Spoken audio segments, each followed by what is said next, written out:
안녕하세요. 배스킷볼 다이제스트입니다. 오늘은 하든이 떠나고 널스와 함께 새로운 시작을 알린 필리의 변화에 대해서 살펴보는 시간을 가져보겠습니다.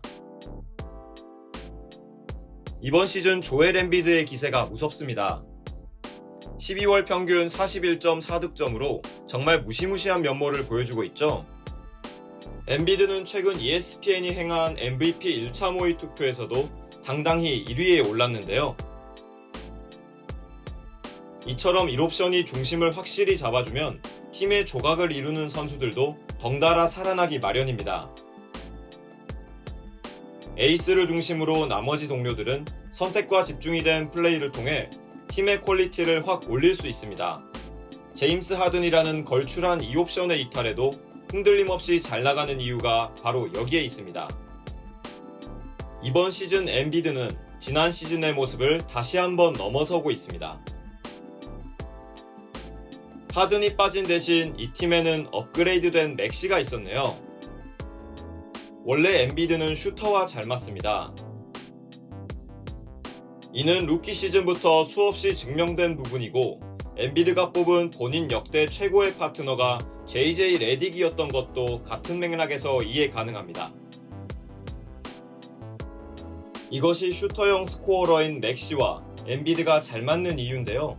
이번 시즌 맥시는 슈터 같은 사이드 스텝백 점퍼를 나름의 방식으로 익혀왔습니다.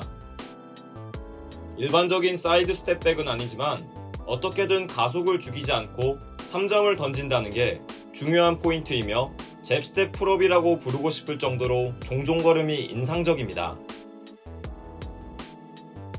맥시는 이번 시즌 평균 26.1득점을 기록하면서 MIP를 정조준하고 있습니다. 그리고 두 선수는 61.2득점으로 리그 1위 득점 듀오에 이름을 올리고 있죠. 1-3쿼터는 엠비드, 2-4쿼터는 맥시로 득점 분배도 완벽합니다.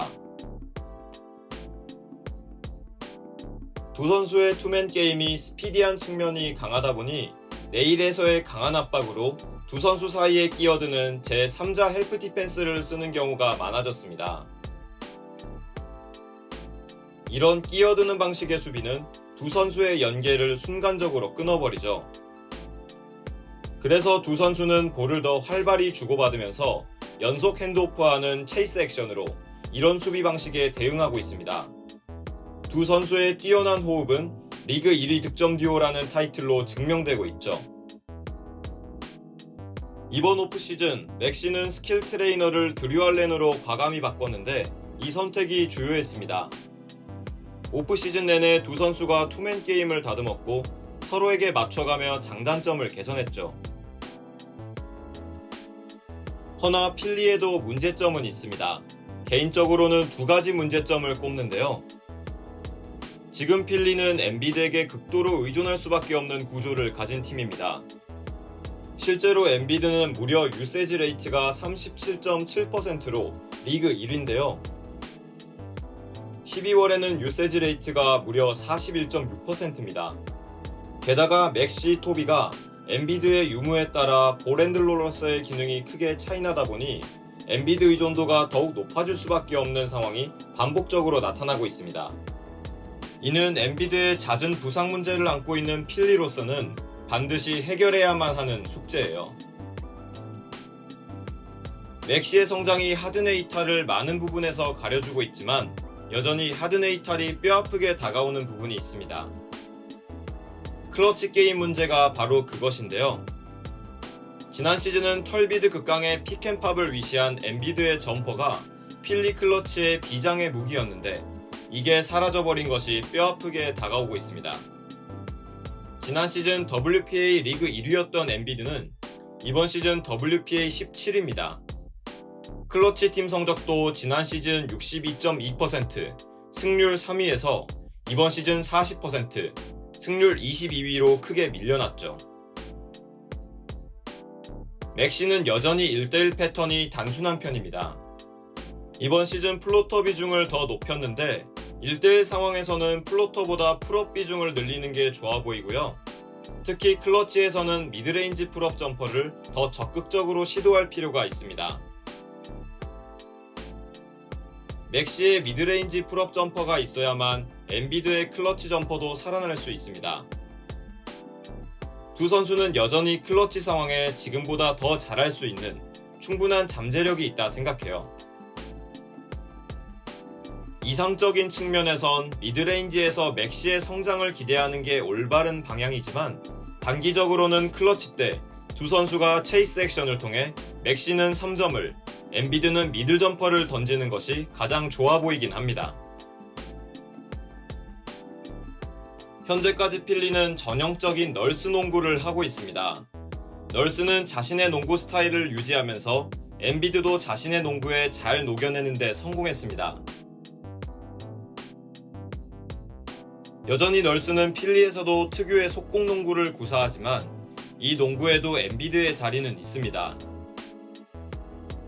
오히려 엔비드 의존도가 너무 높아서 문제일 정도로 자신의 농구 스타일에 엔비드를 잘 녹여냈습니다. 널스 농구는 속공을 중시하나 속공에만 목매는 농구가 아닙니다. 속공이 막히면 미련 없이 공격 타임을 최대한 쓰는 지공을 펼치는 농구를 선호합니다. 지난 시즌에는 그 중심에 벤블릿, 시아캄이 있었죠. 그리고 이번 시즌에는 벤블릿, 시아캄 대신 엔비드가 필리에서 지공의 마침표 역할을 해주고 있습니다. 현재 필리는 속공 효율 리그 4위, 속공 PPP 4위입니다. 이번 시즌 필리는 효율과 볼륨 모두 리그 최상위권에 위치한 훌륭한 속공팀으로 거듭났습니다. 속공 득점은 아무리 많아도 20점을 넘기기가 힘듭니다.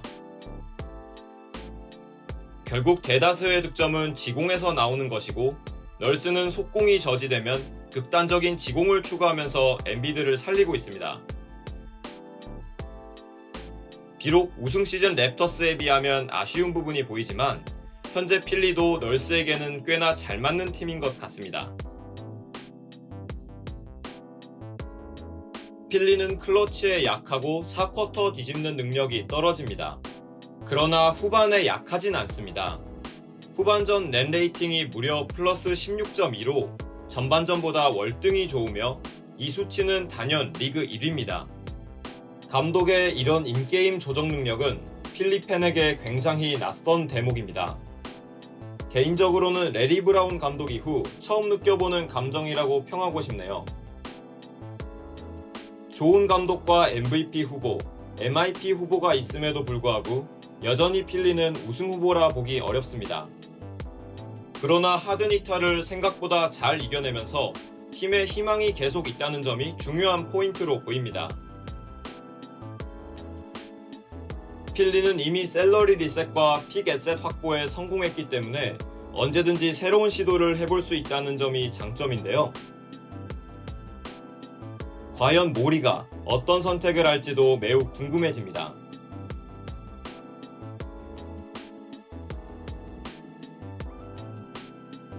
재밌게 보셨다면 구독과 좋아요 부탁드립니다.